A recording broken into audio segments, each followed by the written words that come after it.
Hello everyone, in today's video we will be using gouache paint to color in one of my drawings that I made previously in my sketchbook.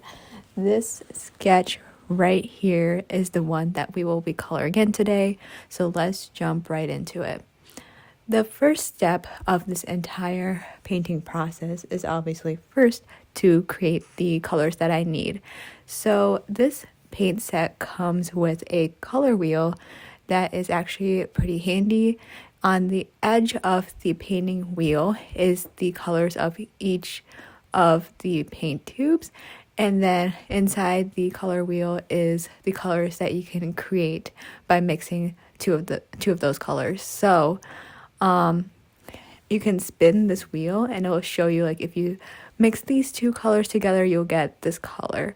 So for this entire color scheme that I created here, I was using that painting wheel to help me and guide me through that paint creation process.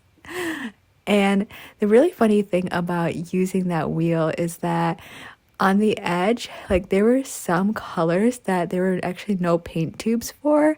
So the paint tube names and the colors that were actually on that wheel didn't really correspond or correlate with each other, which was kind of annoying. So what I did was I tried to find the color that was the most similar to the one that was on that color wheel.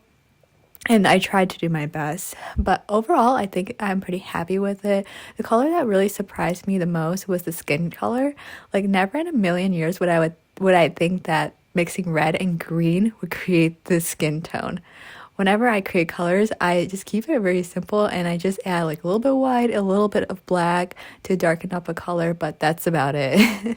So I really hope this color wheel will encourage me to think of colors in a whole different way and, make me more comfortable with creating new color schemes. So for this drawing, the color that I used the most here was teal. And the really annoying part was that on my color palette, I didn't actually put enough teal that I needed.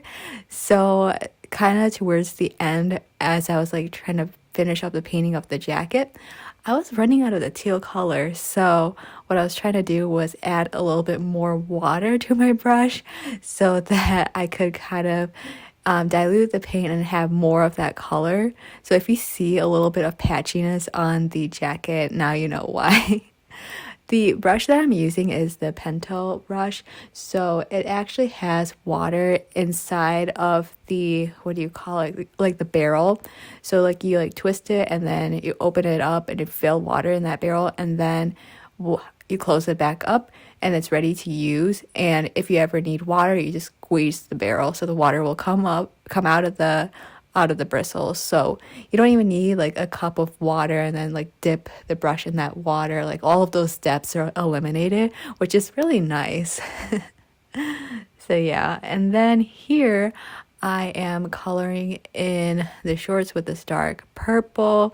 Initially when I created this color, I added too much black to the purple, so then I just ended up with more black paint, which is not what I wanted. So I actually had to restart and create the color again from scratch. I never knew just by adding the teensy bit of black can create can overpower the color. Black is just too powerful of a color. Yeah. Then here I was just painting the rest of the little elements, these little stars that I added, which I thought were so cute. I always am trying to think of unique elements in the background. I don't know, most of my backgrounds are pretty plain, so just recently I'm trying to think of what other kind of elements I can incorporate. So that was just one of them. And then I also am trying to add more animals in my drawings. So I haven't drawn ducks in a while, so I added that into this drawing as well. Then for the background overall color, I wanted to go with this light lavender color, but this is the color that I ended up with instead. It's a lot darker than I actually anticipated. So I think the colors kind of are getting muddied up.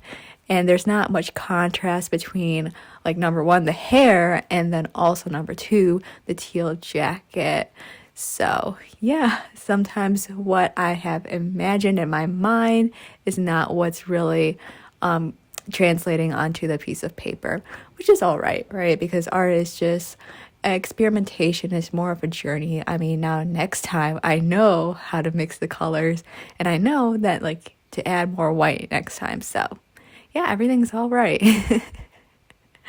Then I think later on in the drawing, I take out some of my acrylic markers to add a little bit details here and there, specifically like the shading of the skin.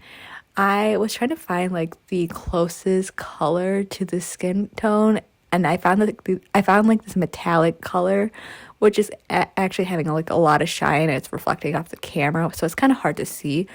But yeah, it is there. Then I made like a huge mistake on the face. I was just getting overly excited about this acrylic marker that I was like, let's add it to the face. And then I was like freaking out because it didn't really match on the face. And so then I was like having like a little freak out session.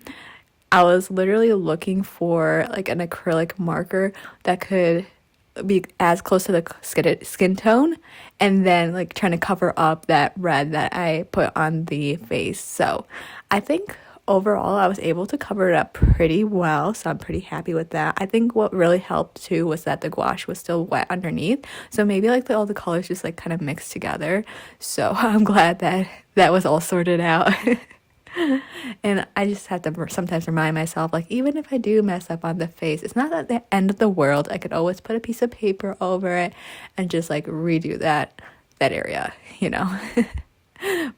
Then here I'm just adding shading to the jacket. I didn't really have a reference for the shading or anything, so literally whatever was coming up in my mind where I thought there was going to be shadow on the jacket, I would just added it there. But I love these acrylic markers. They're just so much fun to like draw over things. I also feel like a lot more confident with the markers than like with the painting with gouache. So I think this is like my favorite part, adding like teensy tiny details to the drawing. And then I also went in with my color pencil. So the purple on the shoes were a little bit too vibrant, and it didn't really match the rest of the purple in the drawing spread. So I added that color pencil to try to even out the tones. But yeah, this is the final illustration. I hope you all enjoyed. Thank you all so much for watching.